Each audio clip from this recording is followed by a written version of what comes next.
I'm kind of interested to see what that guy, Ryder Infusion, has been up to. Let me log in here and scroll through. Man, that's been a long time since he last posted. Where the heck has he been? He's been making these cool videos and then all of a sudden he just disappears. You know what I'm saying? Doesn't acknowledge anything, doesn't say anything, just drops off the planet. No longer there. I don't know where the heck he is. I miss his videos.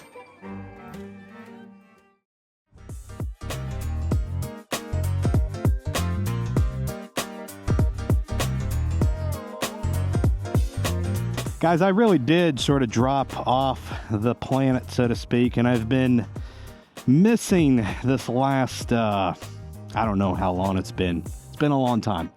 But I'm back. I'm back to making videos. And really, we're just going to go out and ride some of the craziest, busiest streets that I've got around my house here. And as I'm going to ride, I'm just going to talk to you guys, share what's running through my mind, share with you the things that I'm watching for when I ride, and perhaps why I do certain things the way I do when I ride. And it is about 2 or 3 degrees, 93 degrees outside right now. And I am absolutely dying and sweating in my helmet and all this. So I want to get on the bike, hit the road. Let's get at it. All right, one of the first most important things when you are on the road and riding a motorcycle is to stay away from people's blind spots, right? Do not ride in people's blind spots. Slow down, accelerate, do whatever it is that you have to do, but get out of people's blind spots. That's super, super important. Don't just ride next to someone in a position that would get you sideswiped, killed, or whatever, hit, if they decide to change their lane. So stay away from that. One of the most important, I don't know what's the right word for it, characteristics, traits of a good motorcycle rider is situational awareness.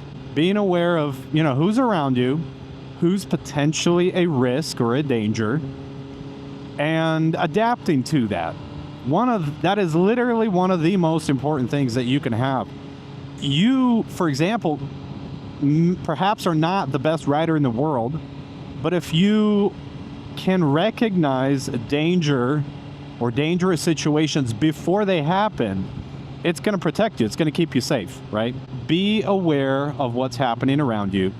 Keep your eyes on your mirrors. Check your mirrors often. Don't let them be a distraction to where you're staring at your mirrors and then you're going to crash into someone.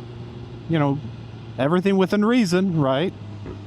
But be aware of what you have going on around you. Like right now, traffic's slowing down. I'm keeping an eye on who's behind me, the distance that they are from me, and adjusting accordingly.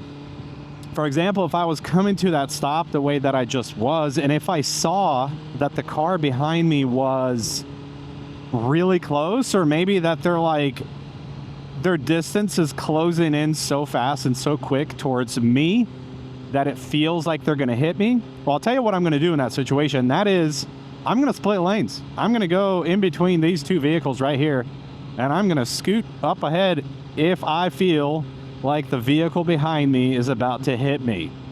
That is something that you've always got to be prepared for. I think anytime that you come to a stop at any type of stop with traffic around you, always have like an exit route, an exit plan for where you would go if something happens behind you in that it would force you to sort of flee out of that situation.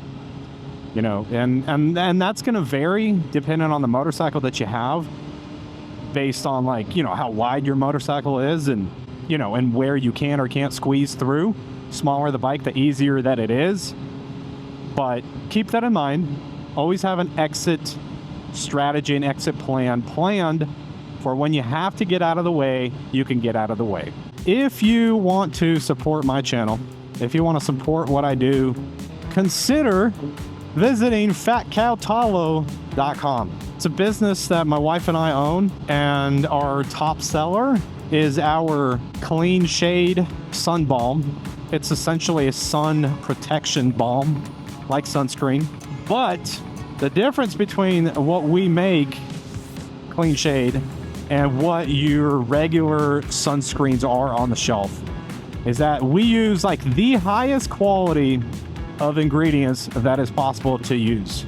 All handmade, local. We're not corporate. We're not a franchise business or company. Started from the ground up. Maybe buy your wife or your girlfriend or your mom or yourself, some sunscreen. Consider doing that. Feel free to check out the website. The link is down in the description of this video. And now back to the video.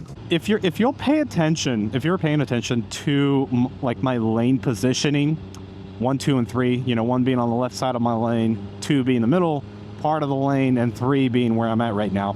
If you pay attention to where and how I ride, okay. All right, let's talk about that.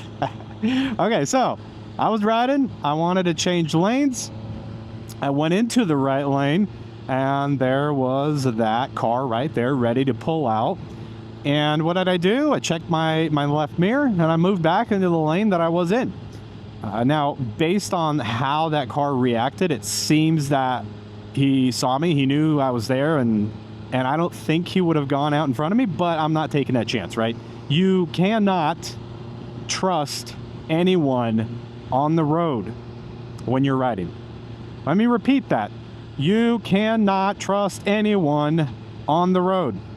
Never put your life in the hands of another driver, another person, because you do not know what that other driver or what that other person is doing or thinking. Okay, this lane right here, the third lane from the left, is actually kind of I would call more dangerous lane if I'm just cruising through town like this.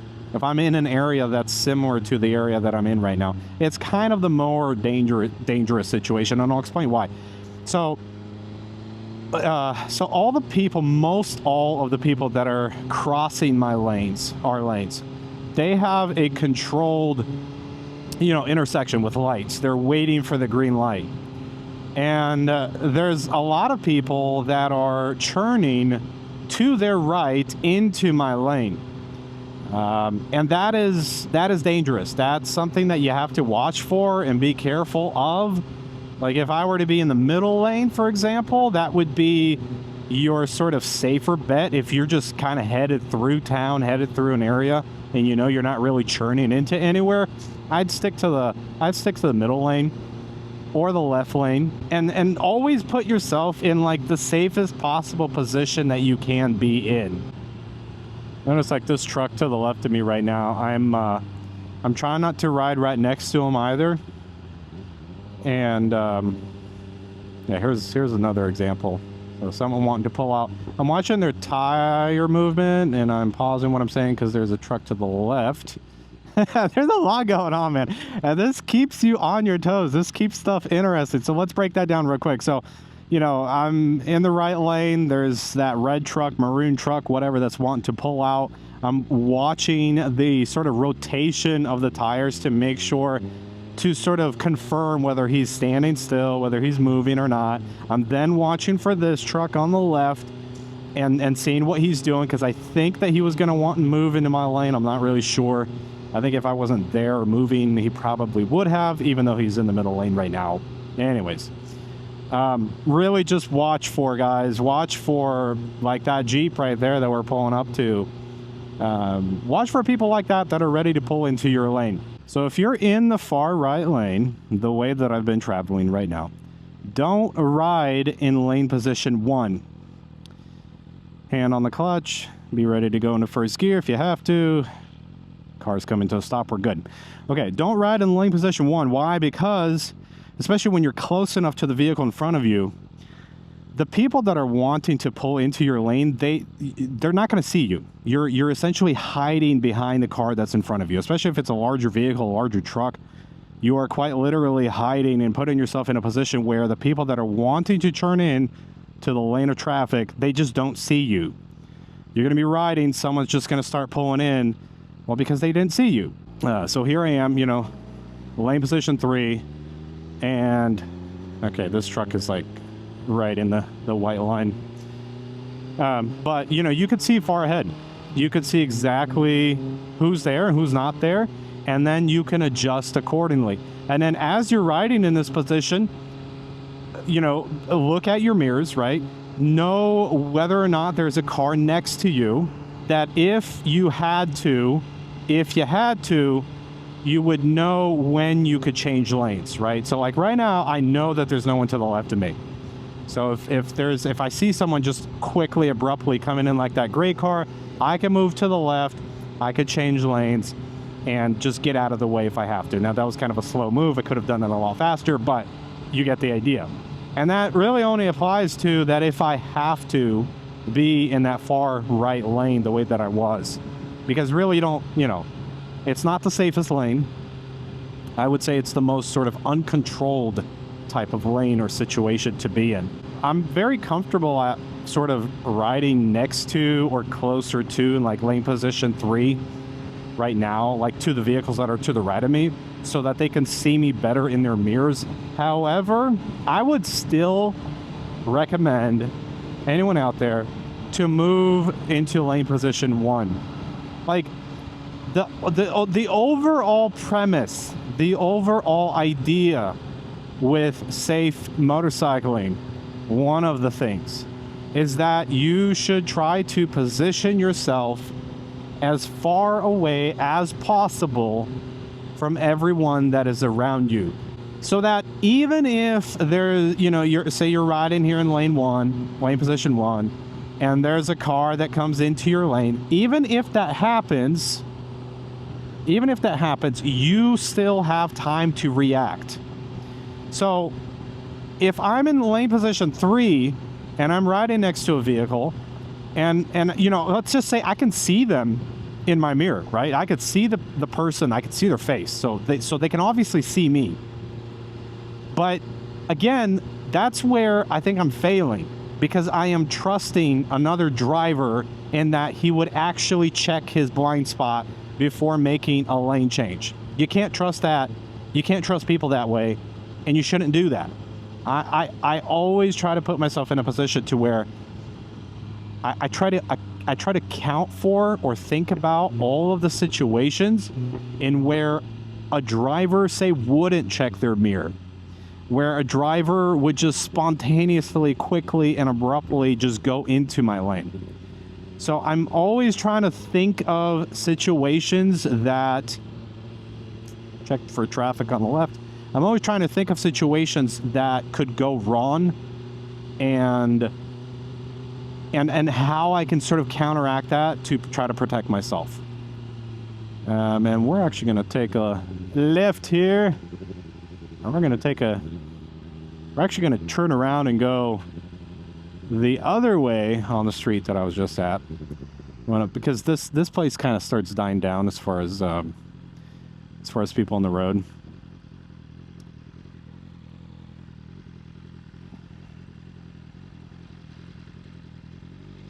So I wanna put myself into some more dangerous and unpredictable type situations. So let's get back on the road. This truck behind me, by the way, I don't know if you can see him in the mirror, leaving such a big gap between me and him, and I appreciate that. Thank you, my man. As soon as I say that, he starts pulling up. Maybe he was just distracted. Maybe I was praising his driving for no reason. He's still at a good distance. But all right, y'all, I think I am going to wrap the video up here. I hope you enjoyed it. I hope you learned something. I hope you can walk away from this video and just, you know, I don't know, have a different perspective or different idea. And I'm going to see you guys on the next video. And if you're not subscribed, consider subscribing. If you enjoyed the video, give it a thumbs up. Y'all be safe out there, and don't do anything stupid. Peace. See you guys next time.